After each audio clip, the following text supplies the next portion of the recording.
Olá, professora Rosana. Meu nome é Luciano Rupel e meu papel aqui hoje, a minha função neste trabalho primeiramente, apresentar a teoria de DBT, que é a terapia comportamental dialética. Então, vamos lá. Essa teoria, professora, ela foi desenvolvida por Marsha Linehan em 1990.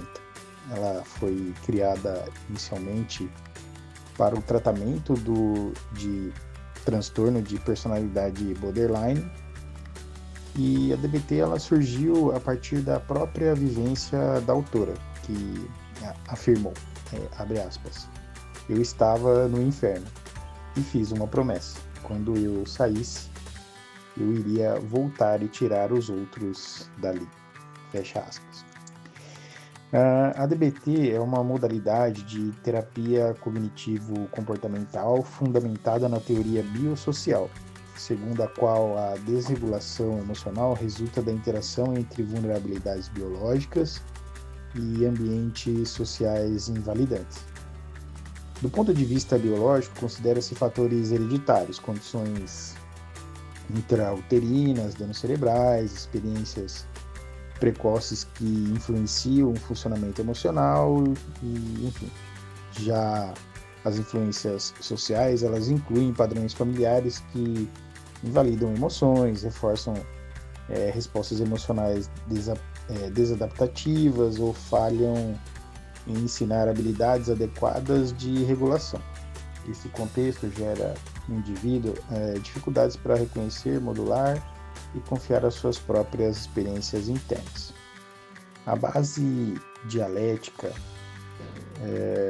da DBT consiste no equilíbrio entre aceitação e mudança, que é validar o indivíduo como ele é, enquanto se promove o desenvolvimento de novos comportamentos que reduzam o sofrimento.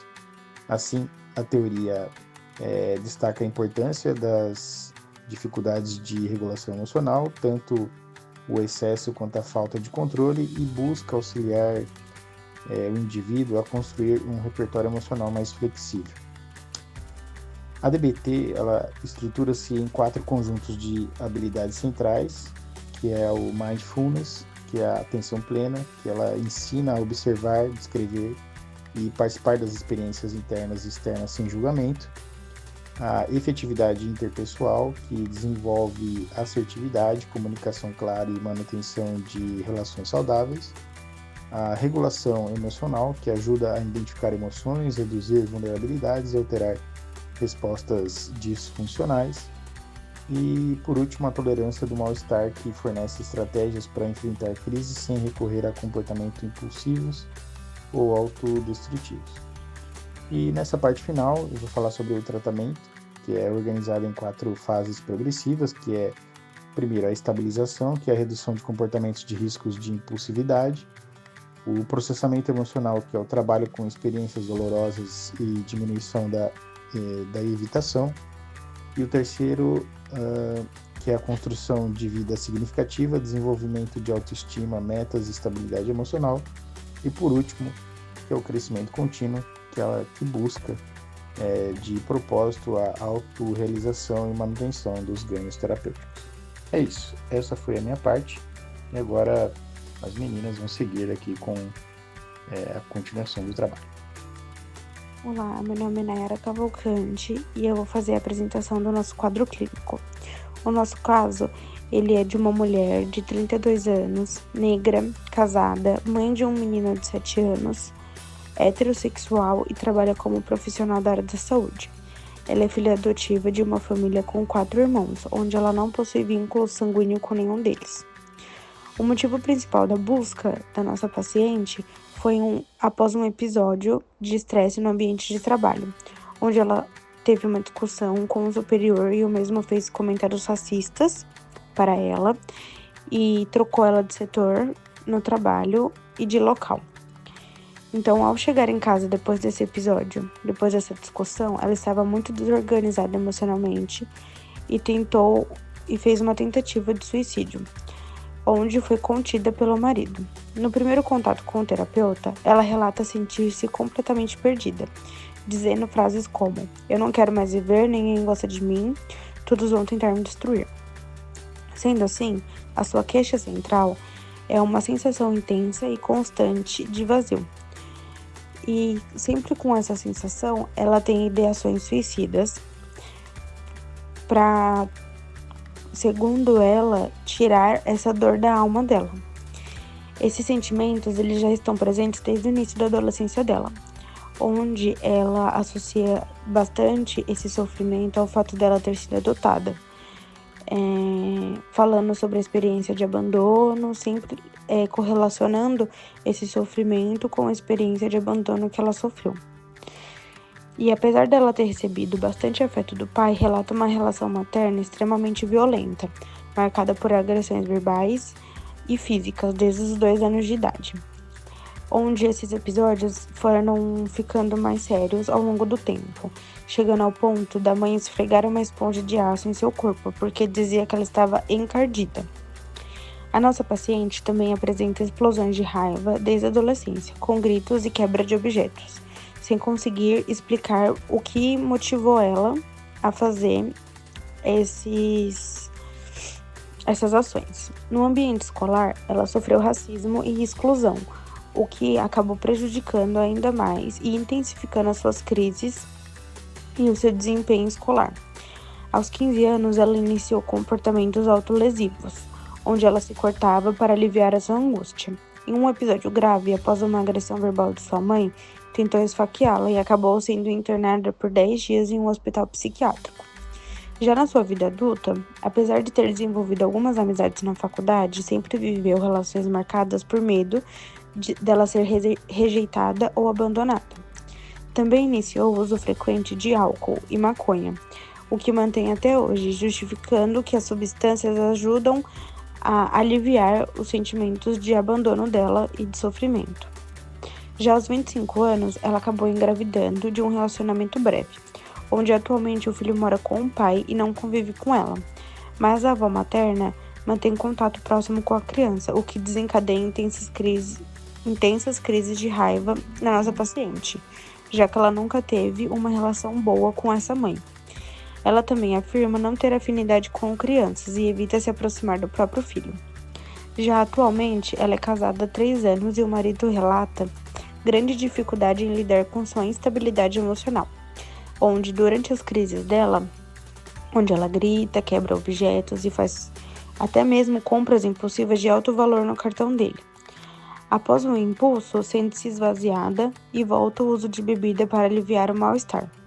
Quando o marido ameaça ela a sair de casa, solicitar o divórcio, ela se desespera e implora para não ser deixada, embora acabe não mantendo essas mudanças, né? Sempre retornando para os comportamentos mais agressivos. Então, em seus momentos de maior estresse, especialmente após as discussões que ela tem com a mãe dela, ela sempre apresenta episódios de pensamentos paranoides, acreditando que as pessoas estão a perseguindo ou armando contra ela, o que faz com que ela se isole ainda mais dos vínculos que ela já possui, já que são poucos. De modo geral, é possível que a gente consiga observar um funcionamento emocional altamente instável, marcado pela impulsividade dela, tanto física como mental, e suas relações internas sempre sendo relacionados com o vazio e de abandono, e seus comportamentos autolesivos recorrentes, sendo todos esses comportamentos compatíveis com um quadro de transtorno de personalidade borderline.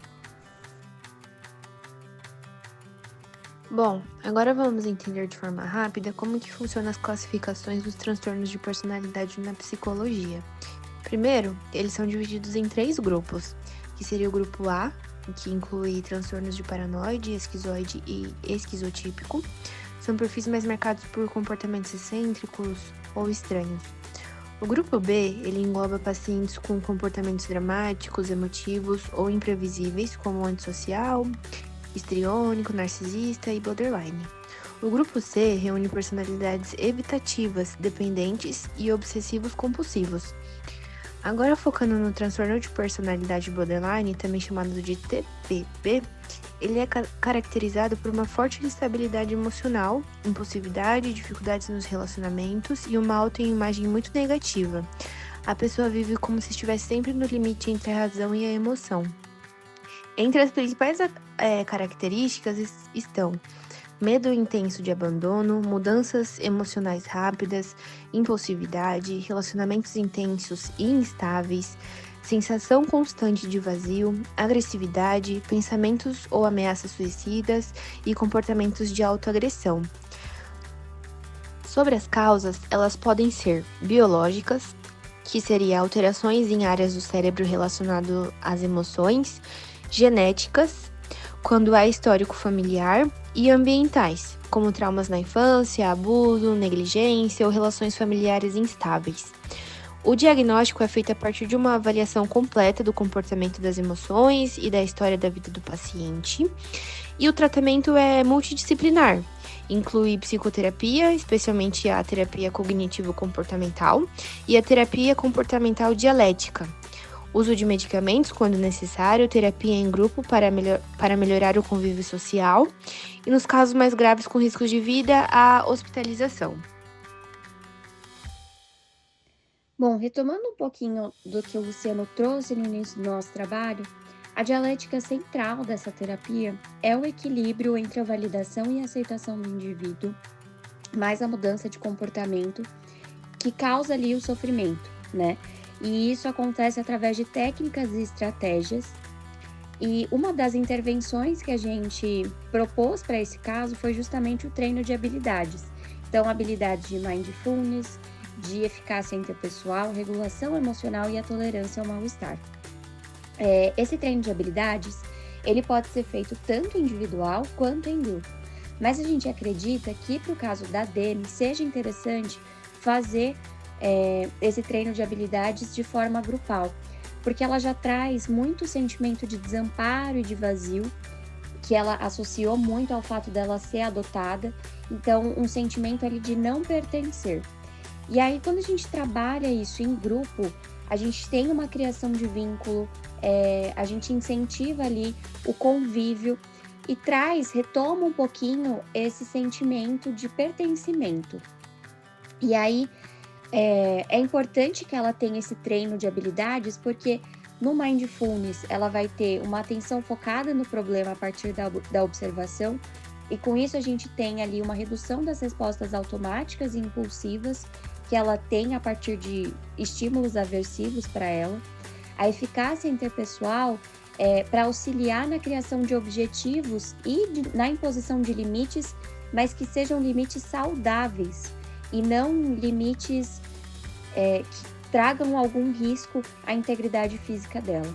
A regulação emocional, que vai permitir que ela identifique, que ela classifique e que ela nomeie as emoções dela, o que vai trazer uma autonomia nos momentos de crise e possibilitando ali novos comportamentos para lidar com essas crises.